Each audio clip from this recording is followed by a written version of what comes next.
Hi, welcome to the second chapter of my three-part introduction to Population 1. This chapter is all about map, movement, and environmental awareness. So what I'm going to be covering are things such as climbing, flying, building, things to watch out for in terms of terrain, and how to actually use terrain to your advantage.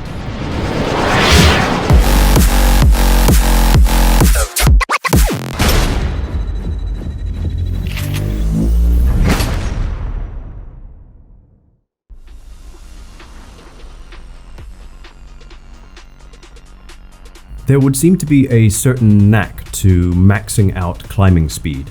Smooth climbing with sort of long and distanced pulls would seem to be faster than small, cyclical panic climbing. There is a certain inertia and momentum that you can sort of capitalize on by throwing yourself up as much as you can, timing your velocity. The timing of your grabs and releases will determine just how efficiently you're doing this.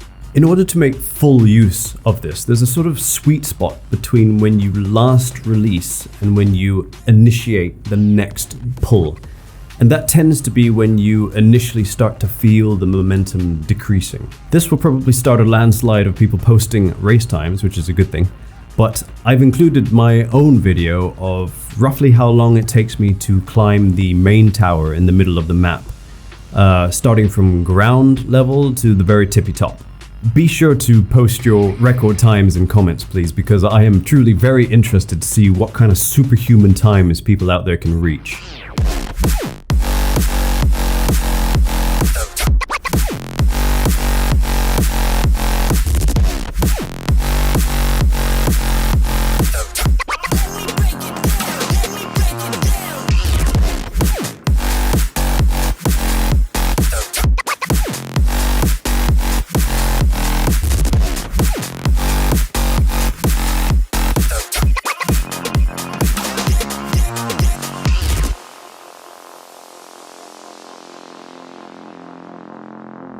This method of climbing and propelling yourself upwards makes things like one-handed climbing possible. And because of this, there will be certain situations where you won't even need to put your gun away when climbing the side of a building, for example, which very much helps you get the drop on people while you sort of vault or peek over the edge of that building. So beyond using the climbing mechanism to get to areas for loot, it's also particularly useful for getting to the high ground. I'm no expert in the matter, but I do know that the high ground is particularly advantageous when it comes to firefights. For one, it allows the simple advantage of being able to observe and see your enemies more clearly. It also tends to provide a vertical cover more often than not. And what I mean by that is when you're standing on a cliff, for example, and you're peering over the precipice, most of your body is covered because of the angle of line of sight. The people on the ground can just basically only see your head peeking over the edge. More so, it also allows the option to basically just fly off in any direction you like, be it in order to flank or even retreat. And in my experience, basically the more options you have, the better.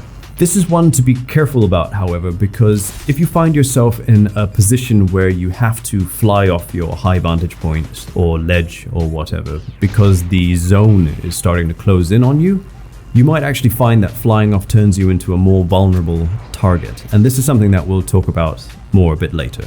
Thus, I would say that it's very important that you use terrain to your advantage.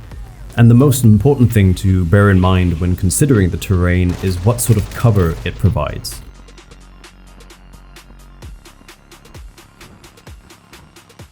The combination of being able to climb anything and fly everywhere is an extremely liberating experience for me in a VR FPS. However, I guess it's important to understand both the advantages and disadvantages of this method of movement. Firstly, it's by far the quickest method of covering a lot of ground. You get from point to point in the shortest time possible. And if you're good and quick at climbing as well, you can move across the map pretty quickly by sort of alternating between the two. So by smoothly sort of going back and forth between climbing to flying, back to climbing again, you can essentially turn yourself into an armed and dangerous flying squirrel. However, with flying, it's very definitely a trade-off. You cover a lot of ground, but you are very easy to spot. Even if you jumped off the highest point on the map, the central tower, there's a nice blue sky acting as a backdrop, basically highlighting your position. All somebody needs to do is look up and they will definitely see you. And remember, while you're flying, you can't build, so you can't create any sort of cover for yourself. So literally, in terms of movement and cover while you're flying, your only options are to continue flying or drop. And either one that you try and do, your trajectory now basically becomes smooth, curved lines of movement, rather than the sporadic and unpredictable lines of movement that you can achieve on the ground. This makes it much easier for people to judge the bullet travel time lead that they need in order to hit you from afar.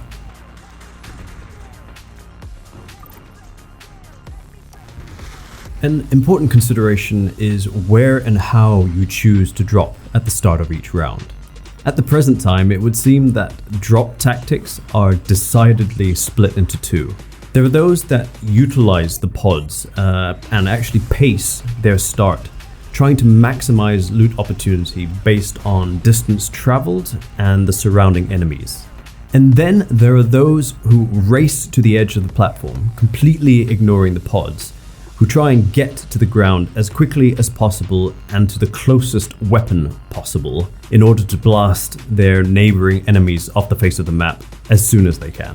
This, for me, is by far the more exciting and gratifying way to start each round. And if you're just going for the kills, the drop-off race is definitely the way to go, as you'll have more opportunity to start the murdering sooner, with preferably more loot. If you're going for the win, it's arguable which route is the better one to take. Trying to predict which way the zone is going to close in on can be tricky, but zone movement would seem pretty pivotal to what contributes towards the win. So that should definitely be taken into consideration when it comes to drop choice. I would say try and pick an elevated area to land on, so that once the zone shrinks, it will be easier to move into zone just by flying. So obviously, if you're podding it, you'll have more options in terms of where to go on the map. For me, Cemetery is one of my favorite places to land. It has great loot, and because of the loot layout, everything is easily accessible. It's all on a flat plane, and there are so many loot spots that are just in close proximity to each other. The more you play and the more that you explore, you'll start to learn the points on the map to hit first, which have a pretty high chance of holding a decent level of weapon. Not to mention the church, the actual building, makes for a pretty good defensive fortress. However, again, it could be an area that's heavily contested because people will have the same idea that I do and go straight to Cemetery. So it's important to check your surrounding enemies as you're flying in and judge what situations you think you can handle. It would be good to know your loot colors and be able to recognize them from a distance. There's no point wasting time moving into areas of loot that you don't want. And be aware of telltale signs of areas that have been looted. Scarcity of loot, for example, or broken windows, broken doors. This will tell you that somebody's probably been there recently, and you might be able to get a pretty good sense of which direction they might have gone. You may find yourself in a situation where the force field is closing in and there is particularly good loot on the other side of the force field, but you don't want to get in because it's going to hurt. Just simply popping a soda can will negate pretty much all the damage depending on how long you stay in the force field, and will allow you to go in there, get that golden AK and book it back out. So, coming back to the rat race drop method, sure, if you drop off, then you're going to get loot sooner, theoretically. However, having loot sooner doesn't necessarily mean that you'll be in a better position to see the round through to a win, I'd say. And the more people that start the round by basically scrambling off the edge, the more it becomes a game of luck to basically who finds the best weapons the first in the starting seconds. That being said, there are techniques that you can try and apply in order to try and get off the starting blocks first before your opponents. One of the most notable ones is if you spawn close to the wall on either the left or right side of the drop platform, you can actually climb the side of the walls at round start a bit and then immediately start to fly directly off the platform without having to actually run off the edge. This basically means that you can get to the edge faster and start your descent sooner. And as for airdrops, I would personally say that it's pretty much always a good idea to go and check it out if you can. Getting 2 guaranteed gold level weapons is usually a very large advantage. I've personally also found that while battling it out, it can be quite useful to sort of rush into an airdrop.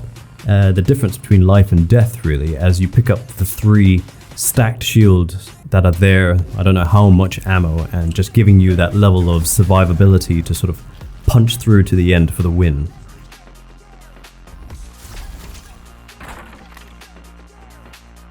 The first point is obvious. You use building material for cover.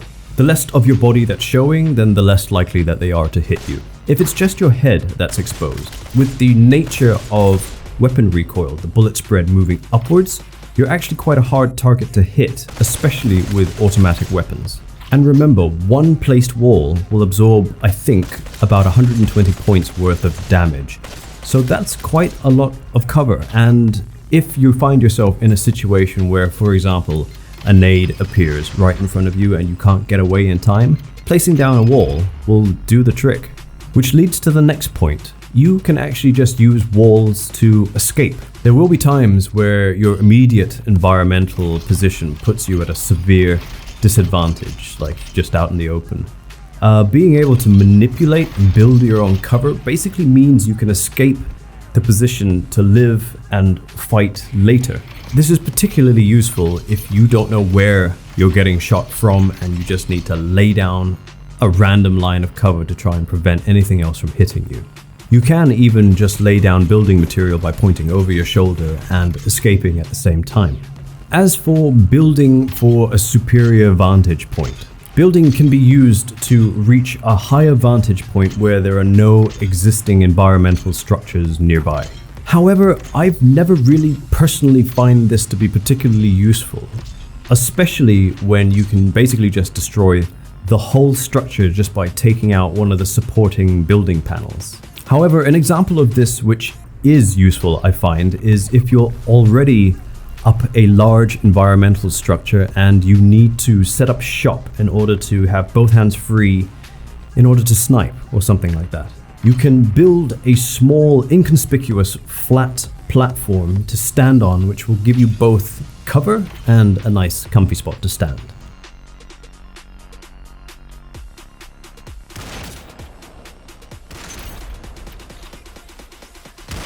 But again, once you've been spotted and your platform's destroyed and you're forced to take flight, then as mentioned earlier, you become quite vulnerable. And now for a subtler and much more sneaky tactic, camouflage.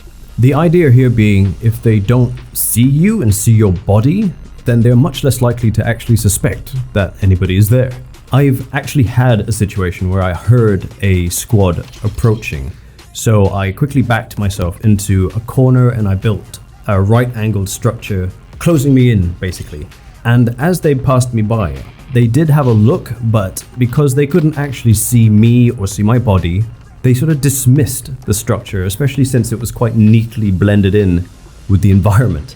And so once they passed by, I was able to jack in the box and just vault over the wall, come up behind them, engage them from behind while they were busy being engaged from the front by my teammates. It was quite an effective move, but frankly, I don't know how often this tactic is going to usefully come up or how long people are going to take before they catch on to these things. One that I'm kind of interested in but haven't really had much of a chance to play with is endgame last stand sort of fortress structures. I'm not really sure if there's good practices to building a sort of fort if it comes down to the final squads at the end, especially with zone location and shrinkage, etc.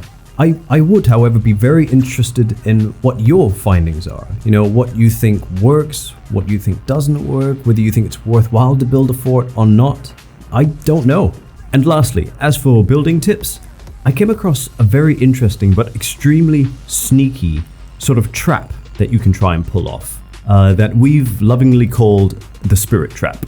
It's very cheeky, but once you've downed an enemy, there's a brief moment where they're sort of immobile when becoming downed or dead. In this moment, what you need to do is essentially build a box around them. and there's literally nothing that they can do about it. They will be trapped in there until their teammates come and rescue them and release them by literally destroying the box. And since the dead can't bear weapons, they can neither destroy the trap nor can they ghost and scout the enemy's position anymore because they can't see a thing. All they can do is helplessly gaze at the insides of their box, as demonstrated by myself.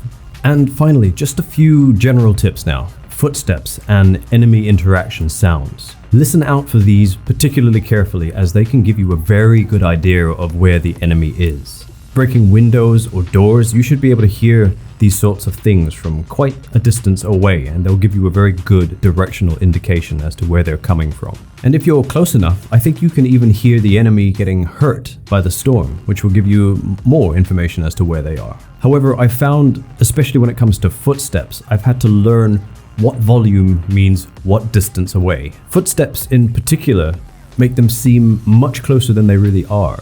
And just as another general tip when it comes to rotation or flanking, if you're forced to advance, you pretty much want to place your enemy in a pinch between your forces. Or in an entirely ideal situation, you want to be watching two squads engaging each other, duking it out, while you fire down on both of them. And finally, as for in-game locomotion settings, you have hand relative and head relative locomotion options. Personally, and I know this isn't usually a popular option, I much prefer head relative as my preference. The reason for this is because it frees up my offhand to place or move in any direction or orientation that I want without actually affecting my locomotion movement. I totally get why most people would seem to like hand relative locomotion movement, especially for those who use two-handed weapons with offhand influence, as it's nice to center movement around the direction of actual aim. But since there doesn't seem to be any directional speed movement penalty, i.e. you can run backwards just as fast as you can run forwards, I don't really find that hand relative locomotion has much of an advantage in this game. Alright guys, once again, thank you very much for watching. Remember to post those tower climbing scores once again. I really genuinely want to see them. And please do consider subscribing, especially if you're interested in catching my third and final chapter on my rather strong introduction to Population 1, which will be on teamwork and communication. Alright, cheers guys, and as always, I'll see you in there.